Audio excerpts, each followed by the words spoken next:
Memiliki luas sekitar 250 km persegi, di kawasan ini terdapat beragam jenis buah-buahan hutan khas tanah Kalimantan. Ada banyak tanaman hutan tropis yang berbuah di awal musim penghujan ini. Mulai dari buah lai, cempedak, terap, hingga buah kapul dan lain-lain. Kita mau panen buah apa nih, Bang? Rencananya kita mau panen buah ini, buah rambai. Buah rambai itu seperti apa ya, Bang? Seperti langsat. Seperti langsat. Di mana ya tempatnya, Bang? Ada di sini pohonnya. Oh, sudah kita ke sana, Bang. Lumayan. Lumayan. Ya, dicoba dulu, Pak. Di wilayah Karungan di Tarakan Timur, salah satu tempat yang pohon buahnya mulai menghasilkan.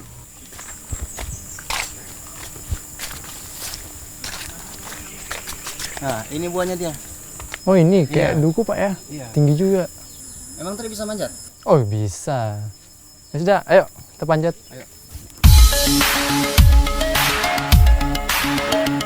Buah hutan biasanya mulai berbuah di akhir musim kemarau, tetapi karena musim kering tahun 2015 cukup panjang, menyebabkan tidak semua pohon rambai di sini yang berbuah. Kalau Mukhtar bisa manjat, aku pun pasti bisa. Yeay!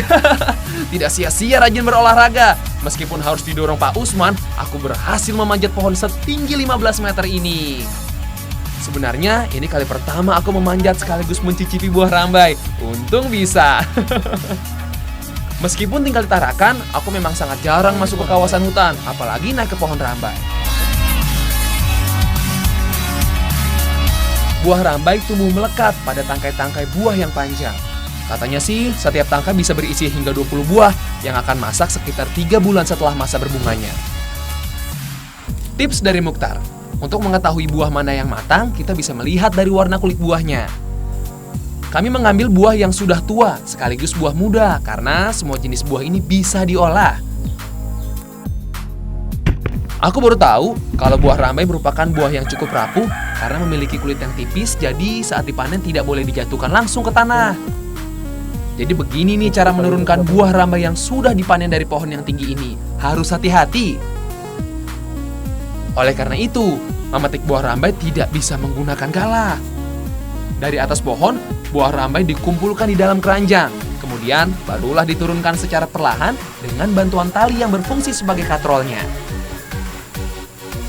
Satu pohon rambai bisa menghasilkan sekitar 200 kg. Bahkan, di saat musim panen raya, bisa mencapai 500 kg. Wow! Tidak hanya dinikmati segar, ternyata rambai juga bisa dijadikan sebagai campuran bahan pembuat kue. Selain itu, daun serta rantingnya juga bisa dimanfaatkan sebagai bahan untuk pewarna pakaian dan barang tekstil lainnya. Jadi makin penasaran nih, belajar langsung manfaat buah manis segar ini.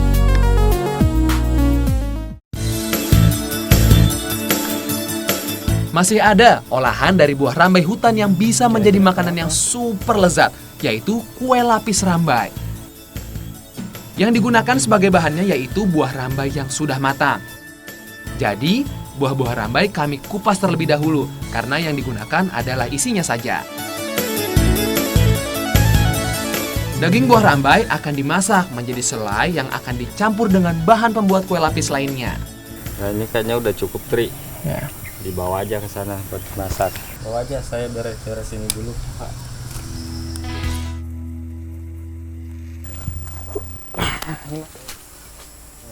Ini Kata Mas Jaya, cara termudah untuk memisahkan daging buah dengan bijinya adalah memasak rambai. Kemudian barulah diperas agar bijinya terbuang.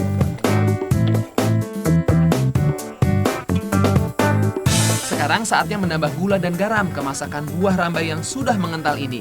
Karena itulah, proses pemasakannya membutuhkan waktu yang cukup lama. Diperlukan sekitar 1 jam untuk memasak buah rambai hingga mengental dan menjadi selai masak dan siap diolah. sudah cukup ini, Mas? Ya, sudah sana. Kakak sudah nih. Pelan-pelan.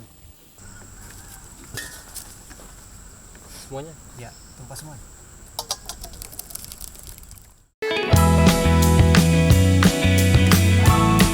Berbeda dengan buah lain yang setelah dimasak selainya langsung dapat digunakan, maka rambai harus disaring terlebih dahulu. Tujuannya untuk memisahkan biji dari daging selainya.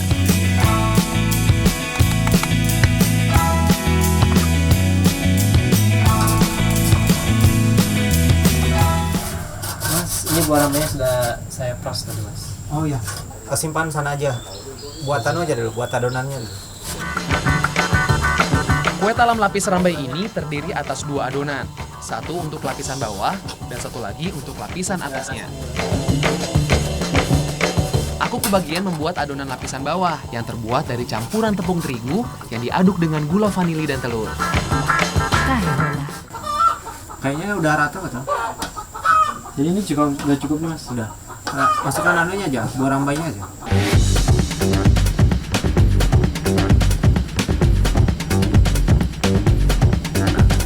Sementara adonan kedua sebagai bagian atas menjadi tanggung jawab Mas Jaya. Adonannya lebih sederhana dan dibuat lebih manis karena terdiri atas campuran gula merah serut dengan 5 telur ayam ditambah vanili sebagai pengharum.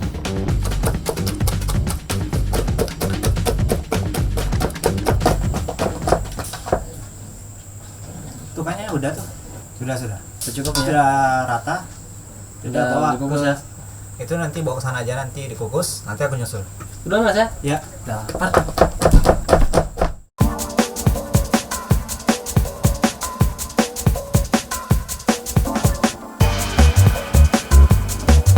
Jika semua adonan sudah siap, selanjutnya tinggal proses pengkukusan biar cepat disantap.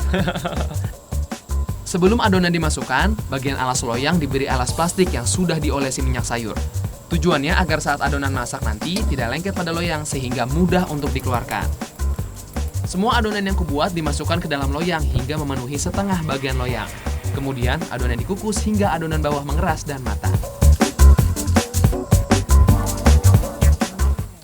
Ya, Nato coba cek lu mas. Lama sekali oh mas. Bukan gitu mas, ini asapnya tadi. Aduh, pedis mata. Coba kamu tuang lah.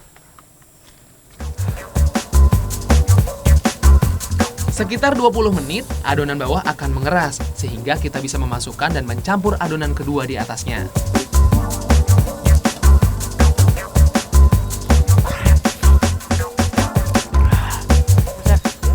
Siapa tahu sudah masak nih. Coba, Ya, udah. Angkat sip aja. ya. Ya.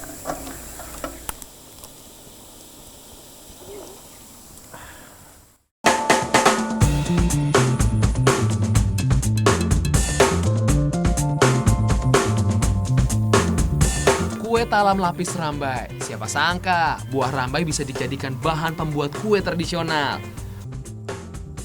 Makan buah rambai segar saja baru pertama kali ini, apalagi mencicipi rambai yang diadon ke dalam adonan kue tradisional. Tapi jangan ditanya rasanya, luar biasa enak.